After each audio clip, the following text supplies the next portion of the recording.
ஆமென். இந்த வாரம் திங்கள் முதல் தாவீதினுடைய ஜெப ஜீவியத்தை, அந்த அனுபவத்திலிருந்து கர்த்தர் கடந்த 4 நாட்கள் தியானிக்க கிருபை செய்தார். இந்த நாளிலும் ஆமென் அதனுடைய தொடர்ச்சியை தான் நாம் தியானிக்க போகிறோம். ஆமென். தாவீது பல இடங்களிலே சொல்லி இருக்கிற ஒரு வார்த்தை உண்டு. என்ன வார்த்தைன்னா, அவர் எனக்கு செவி கொடுத்தார். ஹல்லேலூயா. செவி கொடுத்தார். செவி கொடுத்தார்னா அவர் கேட்டார். ஆமென். என் ஜெபம் அவருடைய சமூகத்திலே போய் 18வது சங்கீதம் 6வது வசனம், எனக்கு உண்டான நெருக்கத்திலே கர்த்தரை நோக்கி கூப்பிட்டு என் தேவனை நோக்கி அபயமிட்டேன். தமது ஆலயத்திலிருந்து என் சத்தத்தை கேட்டார். என் சத்தத்தை கேட்டார். என் என் கூப்பிடுதல் அவர் சந்நிதியில் போய் அவர் செவிகளில் ஏறிற்று. ஒரு தேவ பிள்ளைக்கு இருக்கிற மிகப்பெரிய தைரியம் என்ன தெரியுமா? கர்த்தர் என் ஜெபத்துக்கு செவி கொடுக்கிறார். அடுத்துதான் பதில். கர்த்தர் என் ஜெபத்துக்கு செவி கொடுக்கிறார். அவர் செவி கொடுத்துட்டார்னாலே அடுத்து என்ன வருது? பதிலும் வருது, பலனும் வருது. ஆமென். நம்ம பல இடங்களில் இருந்து ஜெபம் பண்ணுவோம். வீட்டு மொட்டை மாடி இருக்கிறவங்க மொட்டை மாடியில போய் உட்கார்ந்து இருந்து ஜெபம் பண்ணுவாங்க. சிலருக்கு வீட்டில் ப்ரேயர் ரூம்னு வச்சிருப்பாங்க, அதுக்குள்ள போய் உட்கார்ந்து இருந்து ஜெபம் பண்ணுவாங்க. சிலருக்கு ஒரே ரூம் தான் இருக்கும், எல்லாரும் தூங்கினதுக்கு அப்புறம் ஒரு ஓரத்தில் உட்கார்ந்து இருந்து ஜெபம் பண்ணுவாங்க. சிலர் வெளியே எங்கேயாவது வந்திருந்து ஜெபம் பண்ணுவாங்க. கடந்த நாளில் ஒரு சகோதரி பேசினாங்க, நான் ஜெபம் பண்ணுன்னா கூட பாத்ரூமுக்குள்ளே போய் தண்ணியெல்லாம் திறந்து விட்டு தான் இருந்து ஜெபம் பண்ணுவேன். ஆமாம். திரும்ப திரும்ப ஒருவன் ஜெபிக்கிறான் என்றால், ஆமாம், எது நிமித்தம் ஜெபிக்கிறான் தெரியுமா? அவன் எல்லா ஜெபத்துக்கும் பதிலை பெற்றுக்கொண்டதினால் அல்ல, நான் சொல்றத ஒருத்தர் காது கொடுத்து கேட்கிறார். செவி கொடுத்தார். எல்லா ஜெபத்தையும் ஆண்டவர் கேட்பாரான்னு கேட்டா அதுவும் கிடையாது.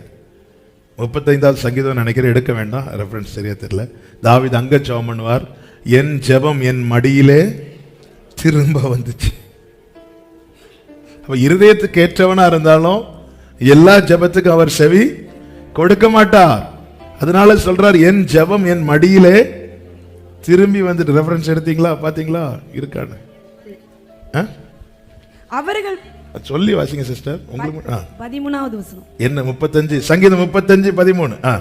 அவர்கள் வியாதியா இருந்த போது இரட்டையன் உடுப்பா இருந்தது, நான் உபவாசத்தால் என் ஆத்துமாவை உபத்திரவப்படுத்தினேன், என் ஜெபமும் என் மடியிலே திரும்ப வந்தது. அப்போ இந்த ஜெபத்துக்கு கர்த்தர் என்ன செய்யல? செவி கொடுக்கல. எரேமியா கூட சொல்லுவார், நீ இந்த ஜனத்துக்காக விண்ணப்பம் பண்ணாத, விண்ணப்பம் பண்ணினாலும் நான் கேட்க மாட்டேன். அப்ப நான் ஜெபிக்கிறது விஷயம் அல்ல, நான் ஜெபிக்கணும். அந்த ஜெபத்துக்கு அவர் செவி கொடுக்கிறதுங்கிறது ரொம்ப முக்கியமான விஷயம். அப்ப தாவீதின் எல்லா ஜெபத்துக்கும் கர்த்தர் செவி கொடுத்தாரன்னு கேட்டா இல்ல. அப்ப தேவன் செவி கொடுத்த ஜெபங்கள் என்ன? அல்லது என் ஜெபத்துக்கு தேவன் செவி கொடுக்கணும்னா என்னுடைய ஜெபம் எப்படி இருக்க வேண்டும் என்பதுதான் இந்த நாளிலே நாம் தியானிக்க போகிறோம். 1 யோவான் 5:14 சொல்லப்பட்டிருக்கிறது, அவர் நமக்கு செவி கொடுக்கிறார் என்பதே அவரை பற்றி நாம் கொண்டிருக்கிற தைரியம். அவர் செவி கொடுக்கிறார். சார், சம்டைம்ஸ் மனைவி கேட்காம செவி கொடுக்காம போகலாம், புருஷன் செவி கொடுக்காம போகலாம் இல்ல? சிலர் அப்படிதான் இல்ல? மனைவி ஏதோ பேச வரனாலே இயர்போன் எடுத்து காதில் வச்சுட்டு, புருஷன் ஏதாவது பேச வரனாலே இயர்போன் எடுத்து காதில் வச்சுட்டு. ஸோ இப்போ நிறைய மாடல் வந்திருக்கு, காதுக்கு உள்ள இருக்கிறதே தெரியாத அளவுக்கு ஒன்று வந்திருக்கு. அதெல்லாம் உள்ள வச்சு, அது கருப்பு கலர்ல வாங்கி வச்சா சுத்தமா ஏதோ காதில் அழுக்கு இருக்குன்னு நினைச்சிட்டு போனதுக்கு அப்புறம் எப்பாடா. எல்லாருக்கும் செவி கொடுக்க மாட்டாங்க எப்பவுமே. ஆனா பைபிள் சொல்லுது, அவர் செவி கொடுக்கிறார்னு உனக்கு தெரிஞ்சிட்டுனா நீ தைரியமா ஜெபம் பண்ணுவ. அவர் செவி கொடுக்கிறார் தெரிஞ்சிட்டுனா உன்னுடைய எல்லா காரியத்தையும் எங்க தான் வைப்ப? ஜெபத்துல தான் வைப்ப. நம்ம ஒருத்தங்க கிட்ட ஒண்ணு பேச போகும்போது அவங்க அதுவரை சும்மா இருப்பாங்க, திடீர்னு நம்ம பேச போறோம்னு தெரிஞ்சது ஏதாவது பிஸியா காட்டினாங்கன்னா, உங்கள்கிட்ட சொல்ல வந்தேன் பாருங்க இல்ல. அதாவது ஒருத்தங்க நாம லிசன் பண்றாங்க, கவனிக்கிறாங்க. நான் சொல்றத கேட்கறது மட்டும் இல்ல, செவி கொடுக்கிறாருனாலே அந்த செவி வழியா நான் சொல்றது என்ன ஆயிற்று, உள்ள போயிட்டு. சில பார்த்திருக்கீங்களா, பேசும்போது கேட்க பிடிக்கலன்னா காதை பொத்திட்டு இப்படி வச்சு கேட்டுட்டு இருப்பாங்க. அது வேற காதை, ஓ வேண்டாம் வேண்டாம் வேண்டாம் வேண்டாம். தாவீது சொல்றாரு, அவர் எனக்கு செவி கொடுத்தார். ஏன் தாவீதை அடிக்கடி ஜெபம் பண்றீங்க? அவர் கேட்கிறார்ல. நீ கேட்பியா இல்ல யாராவது கேட்பீங்களா? நான் சொல்றத அவர் இருந்து கேட்கிறார்ல. 600 பேர் தாவீதோடு இருந்தார்கள். தாவீதினுடைய பிரச்சனையை கேட்க ஒருத்தன் இல்ல. எல்லாரும் அவன் தான் பிரச்சனைன்னு சொல்லி தாவீதுக்கு விரோதமா கல் எடுத்தாங்க. அப்பொழுது தேவ சமூகத்தில் ஏபோத்தை கொண்டு வர வைத்து அப்பா சமூகத்தில் போய் உட்கார்ந்திருந்து தாவீது, ஆண்டவரே நான் போலாமா ஆண்டவரே அப்படி கேட்கும்போது கதை கேட்கிறார். கவனிச்சு அவனுக்கு அதுக்கான ரிப்ளை கொடுக்கிறார். தாவீது ஜெபிக்க காரணம், ஜெபத்துக்கு எல்லாம் பதில் வந்ததுனால் மட்டுமல்ல, ஜெபத்தை அவர் கேட்கிறார். அதே நேரத்தில் எல்லா ஜெபமும் கேட்கவில்லை. சில ஜெபங்கள் தாவீது சொல்றார், என் மடியிலே அது நான் என்ன விண்ணப்பமா எழுதி கொடுத்தேனோ அதே லெட்டர். சில லெட்டர் பாருங்க, நம்ம ஒரு அட்ரஸ் போட்டு அனுப்பி கொடுப்போம். அப்படி ஒரு அட்ரஸ்ல யாருமே ரிசீவ் பண்ணலைன்னா ஒரு வாரத்தில் அந்த லெட்டர் என்னாகும், திரும்ப நம்ம கிட்டயே வரும். சில செக் எல்லாம் பவுன்ஸ் ஆகி ஒரு எத்தனை ஜெபம் அப்படி பவுன்ஸ் ஆகி நம்ம மடியில அப்படியே வந்திருக்கு. ஆண்டவர் இப்பதான் ஜெபம் பண்ண, அதுக்குள்ள எனக்கு பதில் தந்திரான்னு திறந்து பார்த்தா நம்ம கையெழுத்து தான் இருக்கும். என்னாண்டவர் உங்க கையெழுத்துல ஒரு லெட்டர் வரும்னு பார்த்தா என் கையெழுத்து மாதிரியே இருக்கு. அதே ஜெபம். அதான் தாவீது சொல்றார், அது என் மடியிலே திரும்ப வந்துட்டு. அப்ப என் ஜெபத்துக்கு அவர் செவி கொடுக்கணும். அது என் மடியில திரும்ப வரக்கூடாது இருக்க நான் என்ன செய்யணும்? அதுதான் இன்னைக்கு தாவீதின் ஜெப வாழ்க்கையிலிருந்து நாம கற்றுக்கொள்ள போறோம். ஒரு 5 காரியங்கள் நான் சொல்லிவிட்டு நாம இப்ப ஜெபம் பண்ண போறோம். முதலாவது, எல்லாமே விளக்க முடியாது, நேரம் இல்லை. ஆண்டவர் எதுல ஆண்டவர் எப்படி லீட் பண்றாரோ அப்படி நம்ம தியானிக்கலாம். எல்லாம் தெரிந்த வசனங்கள் தான். 3வது சங்கீதம் அதனுடைய 4வது வசனத்தை வாசி. நான் கர்த்தரை நோக்கி சத்தமிட்டு கூப்பிட்டேன், அவர் தமது பரிசுத்த பர்வதத்தில் இருந்து எனக்கு செவி கொடுத்தார். ஹல்லேலூயா. அவர் தமது பரிசுத்த பர்வதத்தில் இருந்து. இந்த சங்கீதம் நமக்கு நல்லாவே தெரியும். தப்பி ஓடுகையில், எதுக்கு தப்பி ஓடுறான்? அது யாருக்கு தப்பி ஓடுறான்? அந்த கேள்விக்கு அப்படி எதற்காக தப்பி ஓடுறான்? கரெக்ட் தான். நின்றால் மரணம், அதனால நிக்காம ஓடுறான்.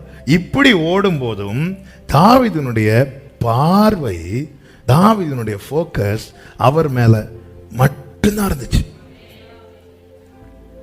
இன்னும் சொல்ல, நின்னா மரணம். இந்த சிச்சுவேஷன்ல தாவீது இனியும் நின்னுட்டு இருப்பார்னா, இந்த இடத்துல இனியும் நிப்பார்னா தாவீதுக்கு மரணம். அந்த நேரத்திலேயும் தனக்கு சகாயம் தேட அவன் வேற யாரிடத்திலையும் போகாம, வேற யாரையும் கூப்பிடாம அவன் கர்த்தரை நோக்கி. ஆண்டவர் சொல்லுவார் அல்லவா பிலதெல்பியா சபையை பார்த்து, உனக்கு கொஞ்சம் பலன் இருந்தும் நீ என்னை மறுதலிக்காம. இந்த மறுதலிக்கிறதுங்கிறது எனக்கு இயேசுவை தெரியாதுன்னு சொல்றது மாத்திரமல்ல, இயேசுவை கூப்பிட வேண்டிய இடத்துல நான் இன்னொருத்தரை கூப்பிடுறேன் தெரியுமா? இயேசுவின் இடத்துல கேட்க வேண்டிய காரியத்தை நான் இன்னொரு இடத்துல கேட்கிறேன் தெரியுமா? அதுவும் அவரை மறுதலிப்பது. இந்த நேரத்தில் தாவீதுக்கு நான் தான் தேவை.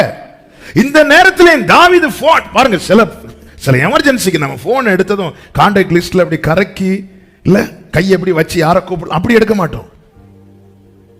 நமக்கு நம்ம இருதயத்துக்கு அடுத்த நபர்கள் இருப்பாங்க. இமிடியேட்டா ஒரு பிரச்சனை உடனே அவங்களுக்கு தான் போன் பண்ணுவோம். உடனே வேற அப்படிதான் மைண்ட் வரும். உடனே போன் எடுத்து அவங்களை கூப்பிட்டு இப்படி. தாவீதுக்கு இந்த நேரத்திலையும் மகன் காலில் போய் உள்ள வேண்டியதான, மகனே நீ இருந்துடா விட்டுடா. இல்ல, அவன் ஓடிட்டு இருக்கும் போதே தன் தேவனை கூப்பிடுகிறான். அப்போ தேவன் இங்க செவி கொடுக்க காரணம் என்ன? காரணம் ஒன்றுதான், இவனுக்கு கூப்பிடுறதுக்கு வேற யாருமே இல்ல. இந்த நேரத்தில் மற்றவங்க அமைதியா இருக்கிறது மாதிரி நான் அமைதியா இருந்தா இனி இந்த தாவீதை என்ன செய்ய முடியாது, பார்க்க முடியாது. 22ஆம் சங்கீதத்தில் தாவீது சொல்லுவார் பாருங்க, அதனுடைய 21வது வசனம். என்னை சிங்கத்தின் வாயிலிருந்து ரட்சியும். நான் காண்டாமிருகத்தின் கொம்புகளில் இருக்கும்போது எனக்கு செவி கொடுத்தருளினார். அப்ப எங்க இருந்தாராம்? காண்டாமிருகத்தின் கொம்புகள்ல.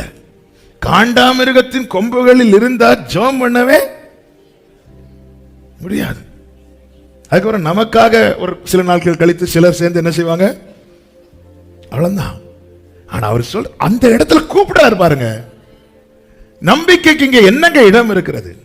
ஒரு இடம் இல்ல. நம்பிக்கைக்கு இடம் உண்டோ என்று பாரு அப்படின்னா புலம்பர் 3 இருக்கு. இங்க நம்பிக்கைக்கு ஒரு இடம் இல்ல.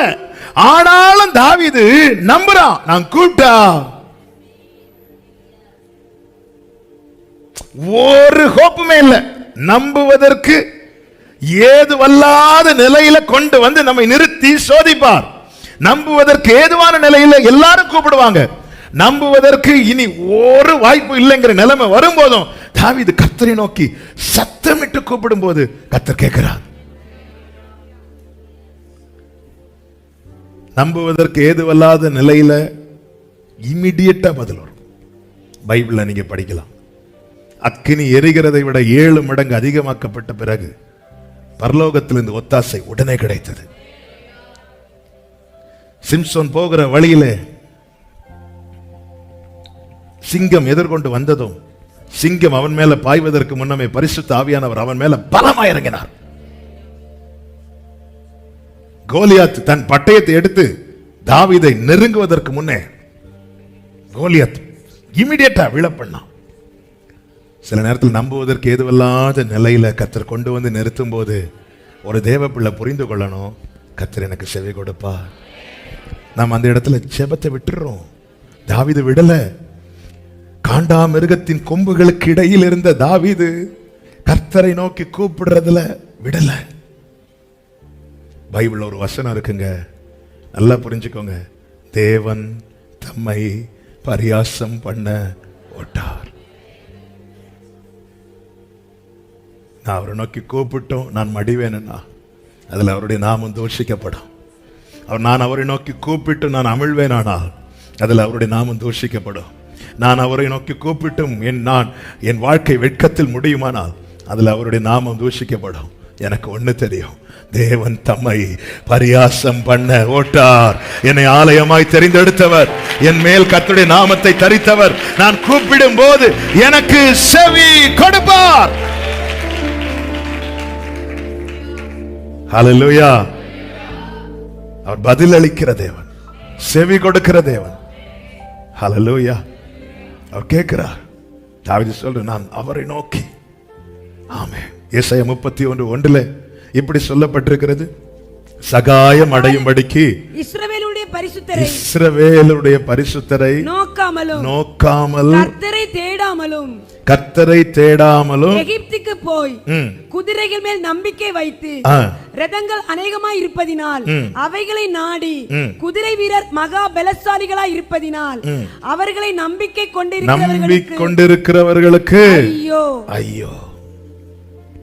சகாயம் அடையும்படிக்கு. இந்த இடத்துல தாவீதுக்கு ஒரு சகாயம் தேவை. அவன் கர்த்தரை மட்டும் நோக்குறான். சிம்பிளா சொல்லணும்னா, ஐயோங்கிற வார்த்தை ரொம்ப கடினமான வார்த்தை. சிம்பிளா சொல்லணும்னா, கர்த்தரை தேட வேண்டிய இடத்துல வேற யாரை தேடினாலும் கேரண்டி கிடையாது. அவ்வளவுதான், கேரண்டி கிடையாது. ஆமா, நம்ம சில இடத்துல நம்மை தேவன் கொண்டு வந்து நிறுத்தும் போது அந்த இடத்துல நம்ம யாரை பார்க்கிறோம், யாரை தேடுறோம், ரொம்ப முக்கியம். ஆண்டவர் இனி என்ன, அப்போ அந்த இடத்துல நான் அவரை நோக்குறேனா அப்படின்னு பார்க்கிறார். முதல்ல என் கண் எதை தேடுது, யாரை தேடுது? தாவீது ஓடிட்டு இருக்கும் போதே தாவீதின் கண்கள் அவரை தேடுது. தேடி ஆண்டவர் பார்த்து சத்தமிடுறான். நான் சாட்சி சொன்னேன், உனக்கு 5 நிமிஷம் தான், 4 நிமிஷம் தான், 3 நிமிஷம் சொல்லிட்டு இருக்கும் போதே ஏசப்பான்னு கத்தினதும் செவி கொடுத்தார். பாத்தீங்களா? அந்த இடத்துல உடனே டாக்டரை கூப்பிடு, டாக்டரை கூப்பிடு இல்ல,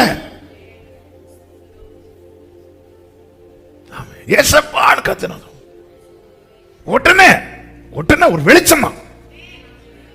ஹல்லேலூயா.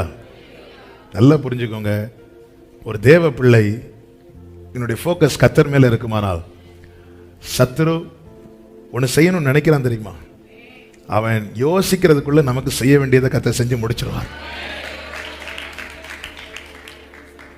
அவன் செய்யணும்னு ஒன்று நினைக்கிறான் பாத்தீங்களா, அவன் யோசிக்கிறதுக்குள்ள, ஏரோது பிள்ளைய கொல்லணும்னு யோசிக்கிறதுக்குள்ள கர்த்தர் யோசேப்பை தட்டி பிள்ளைய கொண்டு எகிப்துல கொண்டு போய் செட்டில் பண்ணிட்டார். யோசிக்கிறதுக்குள்ள செஞ்சு முடிச்சிருவார். ஆமென். நம்ம யாரை தேடுறோம், யாரை நாடுகிறோம்? ரதங்களை குறித்து மேன்மை பாராட்டும் போது நாங்கள் எங்கள் தேவனாகிய கர்த்தருடைய நாமத்தை குறித்து மேன்மை இப்படி இருக்கணும் ஒரு தேவ பிள்ளை. அதை விட்டுட்டு அவங்களுக்கெல்லாம் ரதம் இருக்கு, அவங்களுக்கெல்லாம் கார் இருக்கு, அவங்களுக்கெல்லாம் சொந்தமா வீடு இருக்கு, அவங்களுக்கெல்லாம் கவர்மெண்ட் வேலை இருக்கு, அவங்களுக்கெல்லாம் அது இருக்கு, அவங்களுக்கெல்லாம் எல்லாத்தையும் பார்த்து பார்த்து அவங்களுக்கெல்லாம் செட்டு பல்லு இருக்கு, என்ன எல்லாத்தையும் பார்த்து அவங்களுக்கு இல்லை. அதை நீ மேன்மை பாராட்டுறியா? பாரு எங்க தென்னந்தோப்பை பாரு, மேன்மை பாராட்டிக்கோ. ஒரு ஓகி காலியாச்சுல நிறைய. கர்த்தர் தர நன்மைகளுக்காக ஸ்தோத்திரம். அதே நேரத்தில் மேன்மை பாராட்டுகிறவன் கர்த்தரை குறித்தே ஓடும்போது கர்த்தாவே இப்ப நோக்கி கூப்பிட்டு கர்த்தர் செவி கொடுத்ததும் அடுத்த வசனத்தை வாசிக்க. 3:5 சங்கீதம் 3:5. நான் படுத்து நித்திரை செய்தேன். அவ்வளவுதான். அதுக்கப்புறம் தாவீதுக்கு என்ன வருது? தூக்கம் வருது. நமக்கு எப்போ தூக்கம் வரும்? அப்சலோம் கதையை முடிக்கிறது வரை நான் தூங்க மாட்டேன். அவர் கேட்டுட்டாருங்கிற நம்பிக்கை வந்ததும் அப்சலோம் இன்னும் துரத்திட்டு தான் இருக்கிறான், சவுல் துரத்திட்டு தான் இருக்கிறார், தாவீது படுத்து தூங்கிட்டு இருக்கிறார். எனக்கு தேவன் செவி கொடுக்கணும்னா நான் அவரை மட்டும், அதாவது தேவனை தேடி. நேற்று ஒரு வீட்டுக்கு பிரேயருக்கு போயிருந்தப்போ அவங்க சொன்னாங்க, நீங்க எப்படி இந்த வீட்டுக்கு வந்தீங்க? நாங்கள் இன்னொரு வீடை தான் பார்க்க போனோம். அப்போ அங்கே போகும்போது அந்த வீடை செலக்ட் பண்ணலான்னு நினச்சிட்டு இருக்கும்போது திடீர்னு ஒருத்தர் எதிர்கொண்டு வந்து சொன்னார், நீங்கள் இந்த சர்ச்சுக்கு போகிறவங்களா இருந்தீங்கன்னா இந்த வீடு உங்களுக்கு வேண்டாம், நீங்கள் வேற வீடை பாருங்கன்னு சொல்லி கைட் பண்ணி விட்டதா சொன்னாங்க. ஏங்க ஒரு வீடு வாடகைக்கு ஒரு வீடு தெரிந்தெடுக்கிற விஷயத்தில் கூட கர்த்தர் வந்து எப்படி கைட் பண்ணுறாரு பார்த்தீங்களா? இந்த வீடெல்லாம் ஒன்று தான், ஆனால் ஆண்டவர் இடத்தை வந்து அவர் ஏற்படுத்துகிறார், எங்கே இருக்கணும் அவர் கைட் பண்ணுறார். ஹல்லேலூயா. பாருங்க, சாஸ்திரிகள் திரும்ப ஏரோதின் அரண்மனைக்கு போலாம் நினைக்கும் போது கர்த்தருடைய தூதன் இடைப்பட்டு இங்கே இந்த வழியா போகாதீங்க, நம்ம நடத்துவாருங்க. எல்லாத்துக்கும் அவரை தேடுங்க. திடீர்னு ஒரு சகோதரன் சொன்னார் திருநெல்வேலியிலேருந்து, ஒரு வாட்டி பெட்ரோல் இல்லாமல் நிற்கும் போது அந்த வழியில் எந்த ஒரு பெட்ரோல் பல்க்கும் கிடையாது, வரவங்க போகிறவங்க யாரை கை காட்டினாலும் நிறுத்த மாட்டாங்க. நான் கொஞ்ச நேரம் கையெல்லாம் காட்டி பார்த்தேன், ஒருத்தர் நிற்கலை. அப்புறம் அதில் நின்றுட்டு கொஞ்ச தூரம் வண்டி உருட்டி பார்த்தேன், திருநெல்வேலி வெயில் என்ன, அப்படியே வண்டியை விட்டுட்டு ஆண்டவரே அப்பா நான் எங்கே போவேன்ப்பா, யாரை கூப்பிடுவேன்ப்பான்னு சொல்லிட்டு நேராக வானத்தை பார்த்தேன். அந்த வழியாக ஒரு தம்பி பைக்கில் வந்துட்டு இருக்கிறான். பைக்கில் வந்துட்டு என்ன பிரச்சனை, பெட்ரோல் தீர்ந்துட்டு இன்னாங்க அப்படின்னு சொல்லிட்டு ஒரு பெட்ரோல் 1 லிட்டர் பெட்ரோல் வாங்கிட்டு வேற ஒரு காரியத்துக்காக 1 லிட்டர் பெட்ரோல் வாங்கிட்டு போறார். இதை நீங்க யூஸ் பண்ணிக்கோங்கன்னு சொல்லிட்டு அந்த பெட்ரோலை, அதுக்காக யாராவது பெட்ரோல் வாங்கிட்டு வருவாங்கன்னு சொல்லிட்டு வழியில அப்படி. நான் எதுக்கு சொல்றேன், நான் கர்த்தர் நடத்துகிற பாதை. இப்படிதான் கேரளாவில் ஒரு பாஸ்டர் ஒரு செர்மன் நான் கேட்டுட்டு இருக்கும்போது அவர் சொன்னார், அந்த காலத்தில் ஒரு ஊழியர் கூட்டத்தில் ஒரு ஊழியர் சொன்னார், நான் கால் கடுக்க நடந்து நிறைய இடத்துல ஊழியத்துக்கு போனேன், நான் ஆண்டவர்கிட்ட ஜெபம் பண்ணேன், எனக்கு ஒரு வசதி கிடையாது, ஆண்டவரே நீங்கள் எனக்கு ஒரு வாகனம் கொடுத்தீங்கன்னா நல்லா இருக்குமே ஆண்டவருக்கு ஜெபம் பண்ணும்போது திடீர்னு ஒருத்தர் வீட்டை திறந்து பார்க்குற ஒரு கார் நிற்குது. ஒருத்தர் வந்து சொன்ன, ஆண்டவர் சொன்னாங்க இந்த காரை உங்களுக்கு. அதை கேட்டுட்டு இவர் வந்து ஒரே ஜெபம், டெய்லி காலைல கதவை திறந்து பார்ப்பாராம், காரே இருக்காதான். இப்படி பல ஆண்டுகள் வெயிட் பண்ணிட்டு இருக்கும்போது ஒரு நாள், என்ன ஆண்டவரே, ஆண்டவர் சொன்னேன், ஏய் உன் கையில் நான் பைசா தந்துருக்கிறேன், காசு கொடுத்துருக்கிறேன், ஒழுங்கா போய் உன் கையில் நான் காசு கொடுத்துருக்கிறேன், நீ அதை அப்படியே பின்னாடி வச்சுட்டு, ஆண்டவரே எனக்கு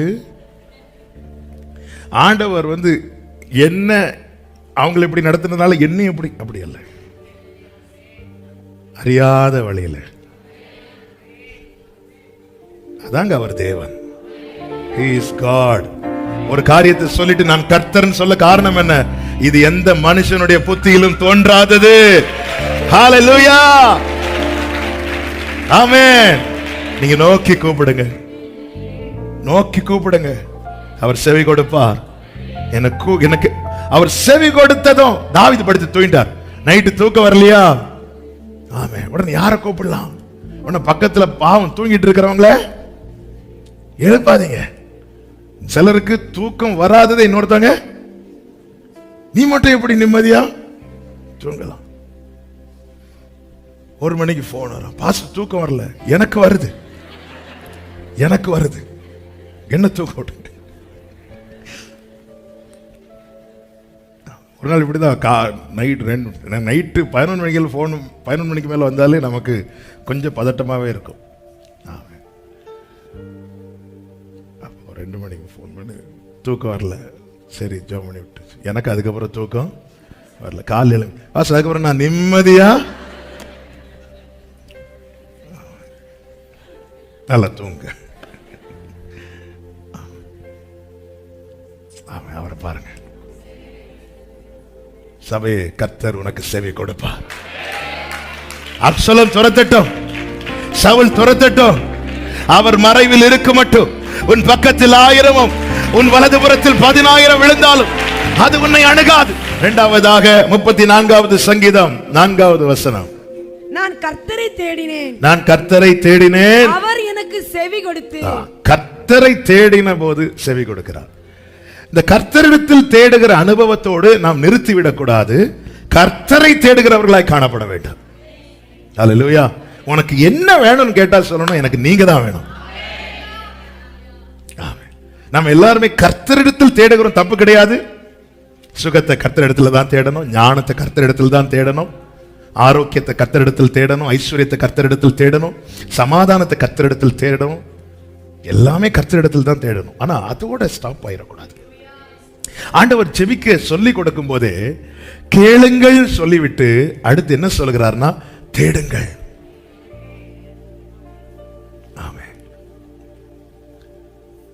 கர்த்தரிடத்தில் தேடுகிறவர்களாய் மட்டும் நாம் இருப்போமானால், நாம் தேடினது கிடைத்தாலோ அல்லது கிடைக்காம போனாலோ நம்ம விட்டுருவோம்.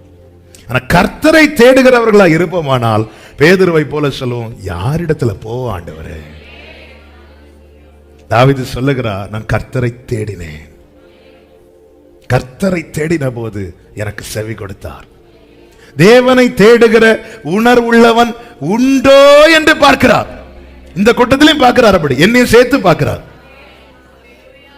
எல்லாரும் ஆராதனைக்கு பஞ்சம் கிடையாதுங்க. இயேசுவை வெளியே தள்ளிட்டு எல்லாரும் ஆராதிச்சுட்டு தான் இருந்தாங்க சர்ச்சில். வாசல் அருகே வாசல் படி நின்று யாருக்கு சொன்ன வார்த்தை இது? சபைக்கு சொன்ன வார்த்தை. நாம் அப்படியே எடுத்து அது ரட்சிக்கப்படாதவங்களுக்கு கொண்டு போய் அப்படியே ஒரு பிரசங்கத்தை போட்டுட்டு, பாத்தியா ஆண்டவர் வாசல் அருகே நின்று தட்டுறார். ஆண்டவர் வாசல் படி நின்று கதவை தட்டுறேன்னு சொல்லிட்டு கடைசியில் என்ன சொல்றார்? ஆவியானவர் சபைகளுக்கு சொல்லுகிறதை எபேசு சபைக்கு சொல்லும் போது அவர் குத்துவிளக்கின் மத்தியில் உலாவுகிறார். ஆமென். சபையின் ஆரம்பம் நடுவில் இருக்கிறார். கடைசி சபை லவோதிக்கேயா சபைக்கு சொல்லும் போது என்னை வெளிதல்ட்டாங்க. வாசற்படியில் நின்று தட்டுகிறார். ஆனா உள்ள என்னதெல்லாம் நடக்குது? ஆராதனை நடக்குது, பாட்டு எல்லாமே நடக்குது. தேவனை தேடுகிற உணர்வுள்ளவன் உண்டோ என்று கர்த்தர் பார்க்கிறார். ஒரு இடத்துல, ஒரு வனாந்திரத்தில் ஆண்டவராக இயேசு கிறிஸ்து சீஷர்களோடு இருந்தபோது ஒருவரை மிதிக்கத்தக்க கூட்டம் வருகிறது. அங்கே 3 நாட்கள் அமர்ந்திருக்கிறார்கள். அவர்களுக்கு புசிக்கிறதற்கு ஒன்றுமில்லை. கர்த்தர் அப்பத்தை எடுத்து ஆசீர்வதித்து பிட்டு கொடுக்கிற எல்லாம் அப்பம் சாப்பிட்டு திருப்தி அடைந்தார்கள் என்று சொல்லப்பட்டிருக்கிறது. அங்கிருந்து இயேசு ஒரு படகுல ஏறி இன்னொரு இடத்துக்கு போகும்போது இவங்க எல்லாரும் வராங்க. இவ்வளோ கஷ்டப்பட்டு தேடி வந்ததும் ஆண்டவர் பார்த்து சொல்றாரு, இவங்க எல்லாம் இதனால வராங்க தெரியுமா? அப்பம் சாப்பிட்டு. நம்ம பார்த்து அப்படி சொல்லக்கூடாது சபையை. தாவீது என்ன சொல்றார் தெரியுமா? நான் ஆலயத்துக்கு எதுக்கு போறேன் தெரியுமா ஆண்டவரே? சங்கீதம் 63:2. இப்படியே பரிசுத்த ஸ்தலத்தில் உம்மை பார்க்க ஆசையாய் இருந்து. ஜீசஸ், ஹல்லேலூயா. உங்களை பார்க்கணும். வேறு ஒரு ஆசை இல்ல இயேசு ராஜா, உம்மை தவிர, உம்மை தவிர. உம்மை பார்க்க ஆண்டவர் என்ன சொல்லுகிறார்? நீங்கள் முழு இருதயத்தோடு என்னை தேடினீர்களானால், என்னை தேடுகையிலே நான் எதுக்கு வரேன் ஆண்டவரே? அப்ப உங்களை பார்க்க. அந்த ஆசையில உட்கார்ந்து இருக்கிறவன் ஒன்ன பார்க்கிறான். என்ன பார்க்கிறான்னா, அவருடைய பீடங்கள் அண்டையில் அடைக்கலான் குருவிக்கு வீடு கிடைக்குது. அப்போ அவனுக்கு ஒரு நம்பிக்கை வருது. ஆண்டவரே, 1000 நாளை பார்க்கலாம் உங்க பிராகாரத்தில் செல்லும். என்ன நம்பிக்கை இல்லைங்க. ஆண்டவர் அடைக்கலான் குருவியை வச்சு நமக்கு நம்பிக்கையை தருகிறார். என்ன அடைக்கலான் குருவி? அடைக்கலான் குருவிக்கு அவருடைய சமூகத்தில் வீடு இருக்கும்னா, அநேக அடைக்கலான் குருவிகளை பார்க்கல நீங்கள் விசேஷித்தவர்கள். ஹல்லேலூயா, ஹல்லேலூயா, ஹல்லேலூயா. அநேக ஒரு அடைக்கலான் குருவிக்கு வீடும், தகவிலான் குருவிக்கு தன் குஞ்சுகளை வைக்கும். எங்க? அவருடைய சமூகத்தில், அந்த பேழைக்குள்ள. மறக்கல. அதனால கர்த்தரை தேடுங்கள். நம்மை குறித்து சொல்லட்டும், இதுவே அவரை தேடி விசாரித்து அவருடைய சமூகத்தை நாடுகிற, தேவனை தேடுகிறவர்கள் யாருன்னா அவருடைய சமூகத்தை நாடுவார்கள்.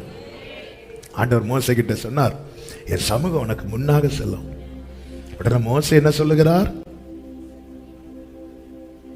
நம்ம அந்த ஒரு வசனத்தை பிடிச்சு வச்சு அடிச்சு விடுறோம்ல, உம்முடைய சமூகம். யாத்திராகமம் 33:14 சொல்லுகிறார், அதற்கு அவர் என் சமூகம் உனக்கு முன்பாக செல்லும். என் சமூகம் உனக்கு எங்க போகும்? முன்னாடி போகும். மோசே என்ன கேட்கிறார்? 15வது வசனம். அப்பொழுது அவன் அவரை நோக்கி, உம்முடைய சமூகம் என்னோட கூட செல்லாம போனா, முன்னாடிலாம் போக கூடாது, கூடவே இருக்கணும். ஹல்லேலூயா. நான் முன்னாடி போறேன், வா. நான் வந்துட மாட்டேன் ஆண்டவரே, நான் வரமாட்டேன், என் கூட. சமூகத்தை நாடுறது. ஆமே, என் கூட. எலிசா பாதத்தில் சூனேமியால் விழுகிறார். மகன் மரித்து வீட்டில் இருக்கிறான். எலிசா கேயாசி கிட்ட தன் தடியை கொடுத்து, நீ போ, நான் வரேன். இவன் விடல, என் கூடவே வாங்க. இந்த சமூகத்தை நாடணும். நான் இப்படி உம்மை பார்க்க ஆசையா இருந்து, உம்மை பார்க்க ஆசையா இருந்து, அந்த தாவீது சொல்றாரு, நான் கூப்பிட்டு அவர் கேட்பார்.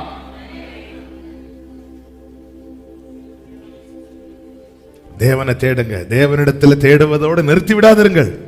வேதம் சொல்லுகிறது, உம்மை தேடுகிறவர்களை நீர் கைவிடுகிறது இல்லை. சங்கீதம் 9:10. உம்மை தேடுகிறவர்களை நீர் கைவிடுகிறதில்லை. சங்கீதம் 34:10. தேடுகிறவர்களுக்கு ஒரு நன்மையும் குறைவு படாது. தேவனை தேடுங்க.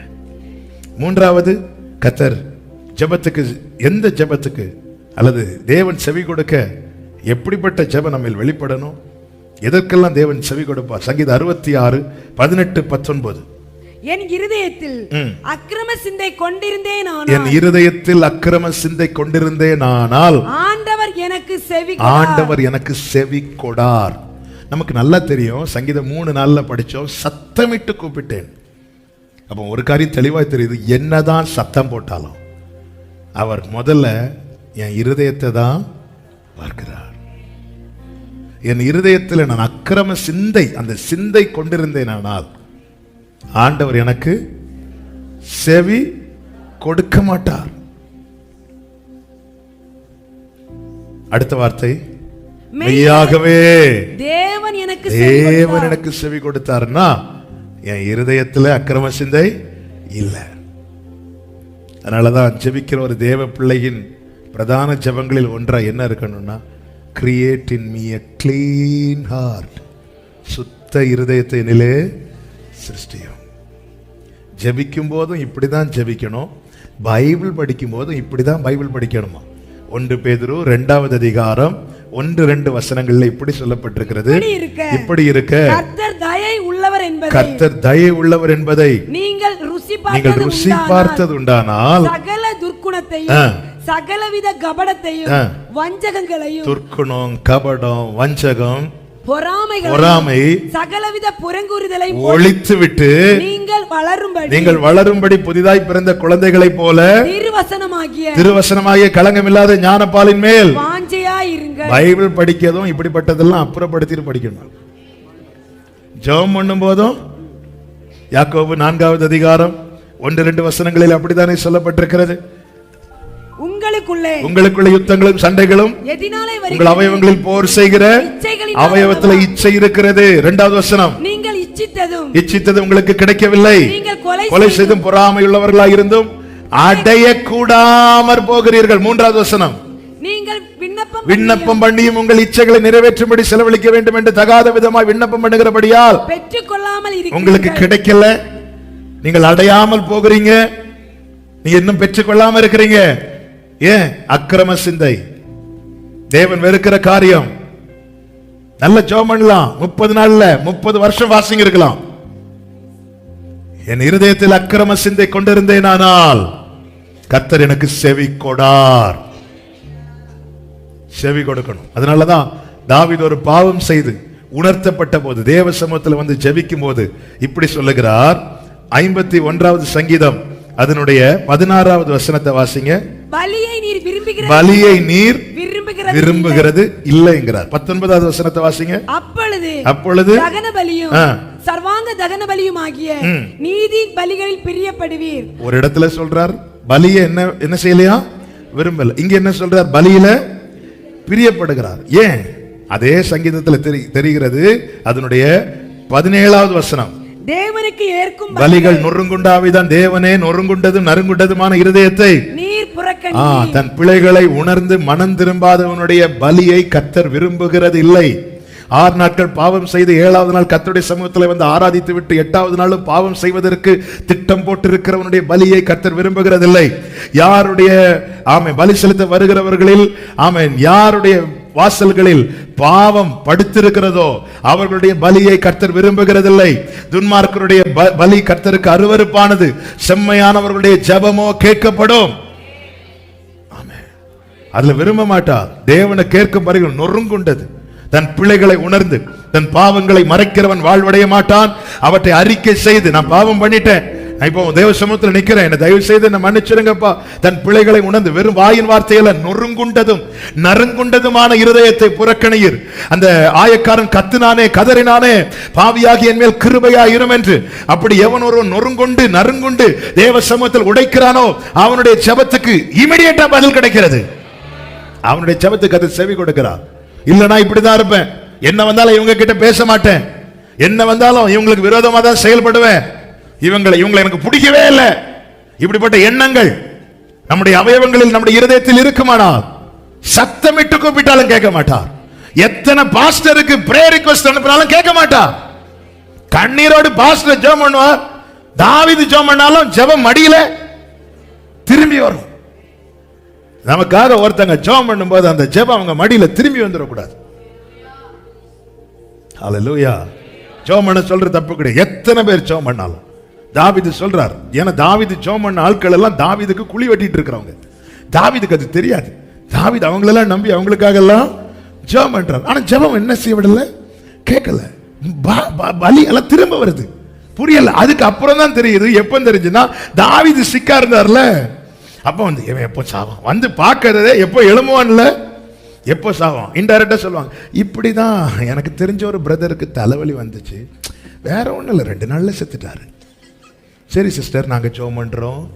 எப்படி, எதுக்கு 2 நாள்ல சாகிறதுக்கா? அதுக்கப்புறம் தெரியுது, ஆண்டவரே இப்படி இருக்கிறாங்களே, என்ன பார்க்க வந்துட்டு போய் தூட்டுறாங்க. என்ன, ஹே அவன் எழும்ப மாட்டான், இனி அவ்வளவுதான், என்ன ரொம்ப பெருசா ஜபம் சொல்லுனா, பயங்கரமா சத்தம் போட்டான். ஆனா அவங்க வியாதியா இருந்த போது நான் ஜெபம் பண்ணேன்ப்பா, நான் உபவாசம் இருந்தேன்ப்பா. ஆனா எனக்கு இப்பதான் தெரியுது, என் ஜெபம் என் மடியில திரும்பி வந்துட்டு. நமக்காக ஒருத்தங்க ஜெபம் பண்ணும் போது அவங்க மடியில ஜெபம் திரும்பி வரக்கூடாது. நம்ம இருதயத்தில் அக்கிரம சிந்தை இருக்கக்கூடாது. செவியே கொடுக்க மாட்டாராம், கேட்கவே மாட்டாராம். ஆவியானவர் சபைகளுக்கு சொல்லுகிறதை காதுள்ளவன் கேட்க. 2 காரியத்தை சொல்லி ஜெபிக்கிற சங்கீதம் 77:1.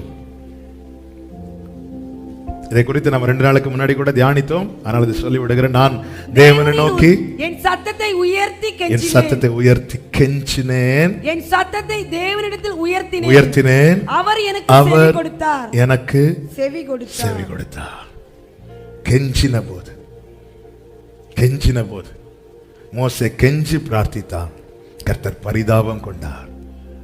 யாக்கோபு கெஞ்சி அழுதான், கர்த்தர் ஆசீர்வதித்தார். மனாசே கெஞ்சினான், கர்த்தர் இறங்கினார். தேவ பிள்ளைகள் தேவ சமூகத்திலே கெஞ்சுகிற காரியத்தில் தேவன் முகத்தை திருப்பிட்டு இருக்கவே மாட்டார். எனவே தான் வேதம் சொல்லுகிறது, உபத்திரவப்படுகிறவனுடைய உபத்திரவத்தை அவர் அற்பமாக எண்ணாமலும் அருவருக்காமலும் மாறாக என்ன செய்வாராம், அவன் தம்மை நோக்கி கூப்பிடும் போது அவனுக்கு முகத்தையும் மறைக்க மாட்டாராம், செவி கொடுப்பாரா. ஒரு தேவ பிள்ளை கஷ்டப்படும் போது, நம்ம கஷ்டப்படும் போது நம்மை அருவருக்கிறவங்க கூட இருப்பாங்க. ஆமென். யோபுவை எத்தனை பேர் அருவருத்தாங்க. யோபுவை பார்த்து எழும்பி நின்று மரியாதை செலுத்தினவங்களாம் இப்போ யோபுவை பார்த்தோன்னா வீட்டுக்குள்ள போறாங்க. அவனை பார்த்தாலே அருவருப்பு. ஆமென்.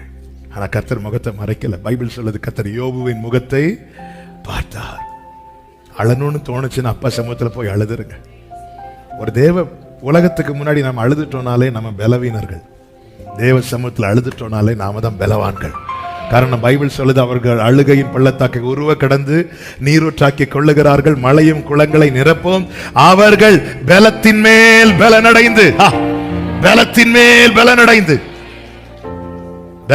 பலனடையுமா. எவ்வளவு பிரசனத்தில் அழ முடியுமோ அழுங்க. தெய்வ பிரசனம். அவருக்கு பேரே என்ன தெரியுமா? தேற்றரவாளன். யாரும் நம்ம விசாரிக்க இல்லாம இருக்கும்போது ஒருத்தவங்க, பிரதர் சிஸ்டர் எப்படி இருக்கிறீங்க கேட்டாலும் நம்ம அழுதுருவோம் தெரியுமா. பல நேரத்தில் பிரசனத்துல ஏன் கண்ணீர் வருது தெரியுமா?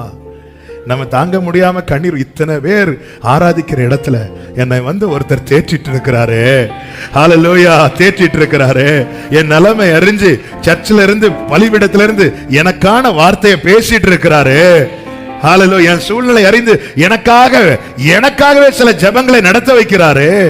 இதுக்கெல்லாம் காரணம் யாருங்க? அவர்தாங்க. ஹல்லேலூயா, ஆமென்.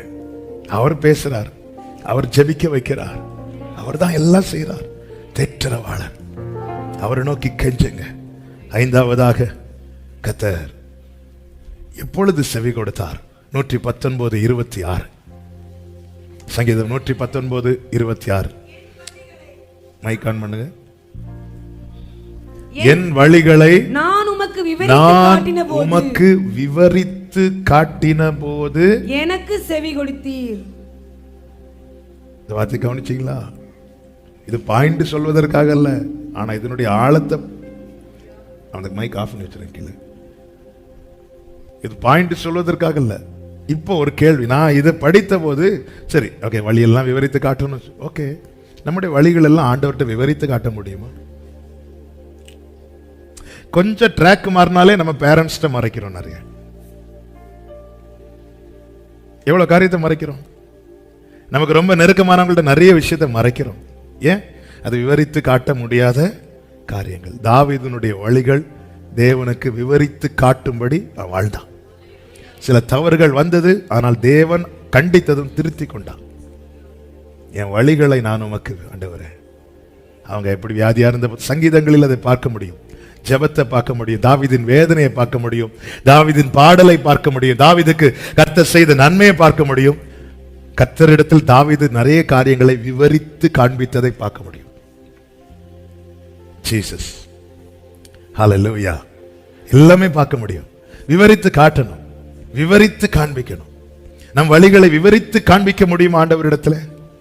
மனிதர்களிடத்திலேயே அநேக காரியங்களை மறைக்கிறோமே, தேவனிடத்துல எவ்வளவு மறைக்கிறோம். விவரித்து காட்டணும். அப்படி விவரித்து காண்பித்தான். நான் துர்க்குணத்தில் ஒருவானே. ஆண்டவரே, நீங்க உள்ளத்துல உண்மை இருக்க விரும்புறீங்க, ஆனா இல்ல, எனக்கு கழுவுங்க.